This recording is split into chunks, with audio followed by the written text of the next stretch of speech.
Welcome to our presentation for Night the King, the Founding of Nike by Alex Hurley, Chris Rode, Jun Jai Zhou, Khalil Weish, and Andreas Lazarakis.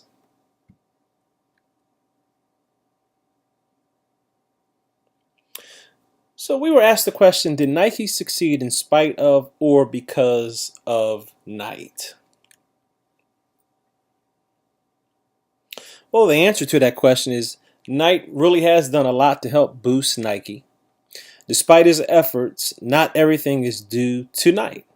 Nike actually propelled itself with its unique design to grow and to become more popular. They worked on many of the new innovative designs in the marketplace, and this was initially brought upon the initial vision of not only Nike but also Bowerman because of their passion and tenacity that they had towards the athletic track and field opportunities that were out there.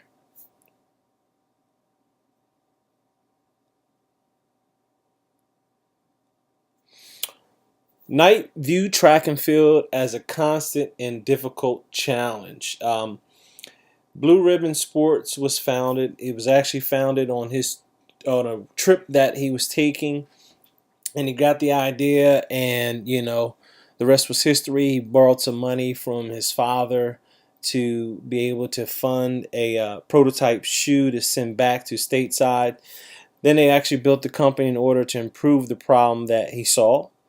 They had a very real appreciation for the problem that he solved. And without him, nothing would have started, and even if the others pushed him forward later. So in conclusion, he made a major contribution, saw an opportunity, took advantage of that opportunity, and that's how Nike came about. So yes, Nike was very influential in the development of where Nike is.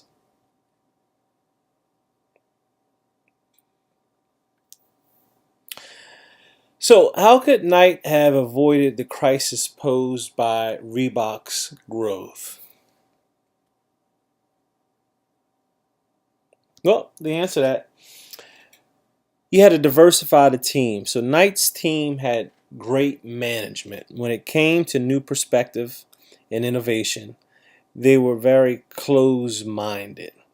So, when this was brought on by one of the executives' wives about bringing in the aerobic shoe, it was kind of frowned upon because they were so used to some of the past successes and did not see this as something that was going to explode the way that it did in the marketplace. So one of the conclusions we came to was you have to examine the past first impression. So Knight and his team, they all thought that Reebok's newest product wasn't going to receive any welcome from the consumers. They just didn't really believe that. So even being the industry leader, you always have to take in consideration that it's still very important to look out for any smaller competition as they can rise very quickly, as we see was the case that took place with the Reebok deal. So you have to consistently update your business model as it may not be feasible in correlation with competitors. So this was a very tough lesson that they learned and eventually played a major role in Reebok's rise to the top by ignoring what the marketplace was demanding and thinking that there weren't going to be any pattern interrupts in the marketplace.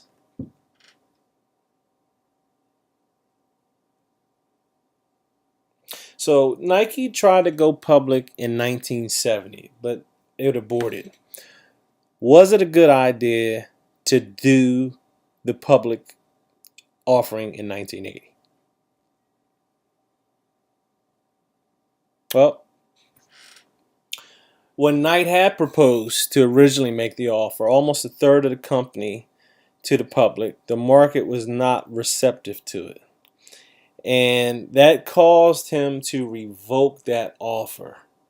So we came to the conclusion that was a good move on Knight's part because he gave himself a chance to ask advice. He sought counsel for someone's second opinion.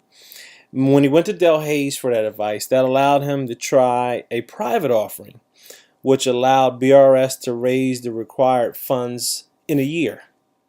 So also following that was the decision to make BRS an independent company, ultimately giving us what we know today as Nike.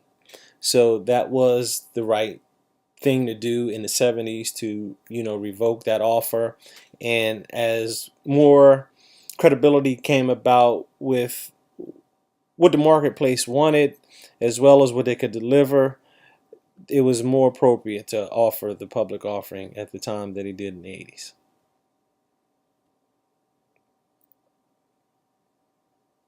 So basically, as we stated, a decade after the decision not to go public, the decision to go public finally took place. So that was a good move for the recently renamed Nike, as the company was taken public while it was doing extremely well. It was the #1 athletic shoe company in America. And after the shares started to be sold, Knight's 46.2% alone was worth about $180 million. And this was such a significant event as it really established Nike as one of the top tier companies for sports gear.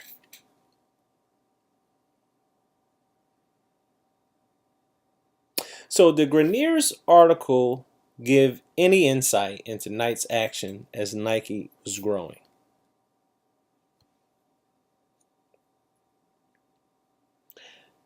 So what we gather from this article is what may have worked at one point in a company's growth can be a hindrance at another's.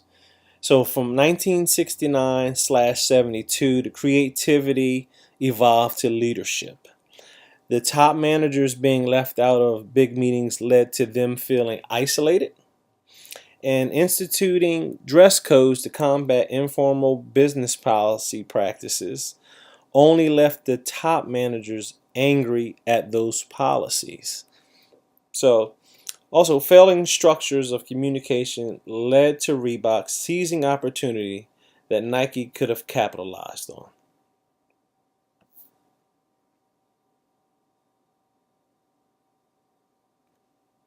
So after analyzing Knight's decision to make the leap and become a full-time founder, the analysis that we took and looked at was before he even decided to take the leap. Knight just kept selling shoes right from his Plymouth Valiant. He was that guy that had an impeccable work ethic. He just wanted to keep getting that product out there, so he kept selling. It was why he also kept his job as an accountant. Then he saw an opportunity with an old track mate, Johnson, and Johnson was very much into track just as much as Knight was. And Johnson, initially came on board as a sales guy, and sale was going really well. He was doing ad copy, he was doing sales, he was doing the mail order portion of it.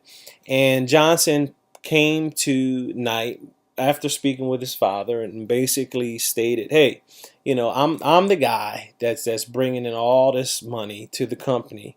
I want to be a partner." And at the time, during this transition, the partnership had already been established with Bowerman and Knight, and Knight had to eventually just reject this, and he did that. And instead of giving him partnership or losing him, he actually set up an opportunity for to open up the first retail store, and then that took the mail order business to another level as well.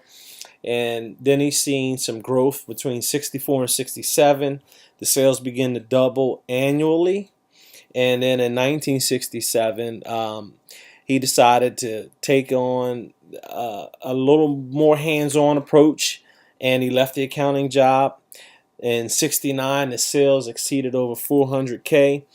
And then that's when he said, "Look, I got to make sure that this thing grows in the capacity that it needs to," and decide to centralize the operations in Portland.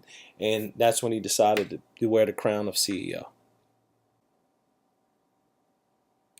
So we got to analyze the way Knight structured roles, relationships, and rewards with Bowerman and early hires. So here we are. Again, the first deal he structured was with the actual first employee was Johnson, and he was responsible for the majority of all the early sales. He helped to increase the company's size. He did also individual sales. He requested the initial store, and in return, he wanted equity for the initial sales, and that was rejected, as we talked about earlier. And also, we know that the thing that brought them together was that he was an old track teammate from Stanford with Knight. So the deal structure with Bowerman, we know the history. Bowerman was his coach and mentor. He was a mentee of Bowerman, and he was responsible for the design of a lot of the advancements, of the shoe on the initial trip he took overseas. Then he was offered a commission deal on the Tiger Spike shoe. Once he did that offer,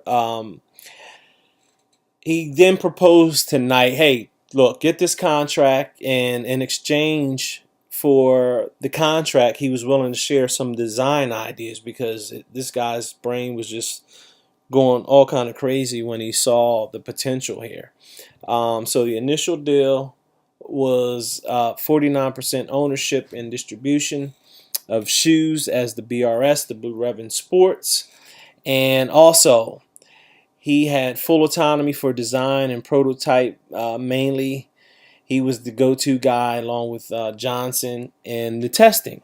So he developed the first major successful waffle shoe after destroying his wife's waffle maker. This idea came to him, and eventually, as they grew and they were growing so fast, there were some major breaches in contract and lawsuit and litigations that were going on. So Bowerman decided to sell 9/10 of his shares in order to avoid being a guarantor through all those litigation things that were going on for the company.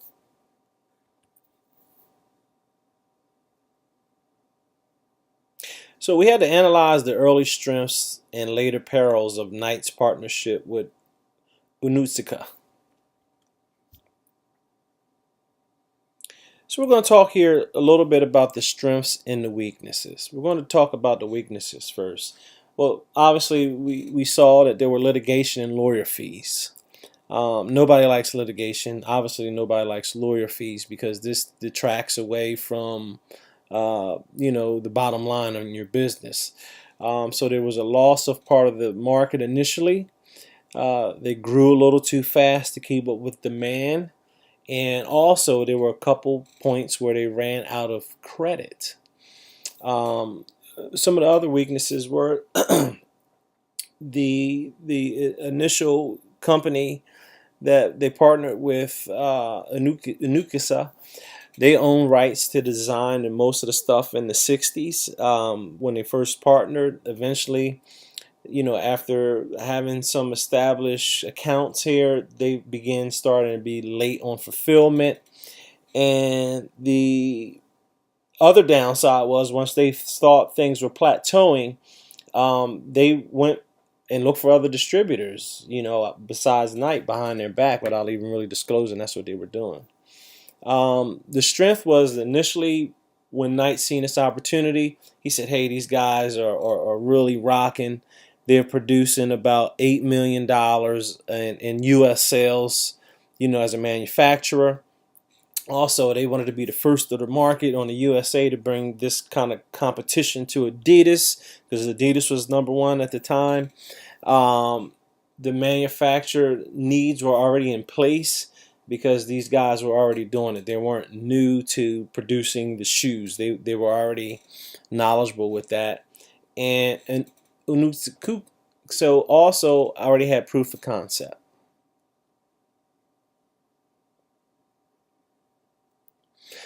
So we were asked what were some of the pros and cons of the non-dilutive financing from Nisho Iwia. So let's talk about those. From what we've seen structured, there were no cons, and here's why. They only had to wind up paying $7,000 commission for a $350,000 finance deal. That also gave them that cash, that injection of cash gave them the ability to fund and to fulfill the orders that they were starting to get behind on. But the great part of all of this deal was that they got to retain the ownership of the company. So that's the conclusion of our Knight the King, the founding of Nike. We thank you for listening to this presentation, and we look forward to this information being shared with future classes.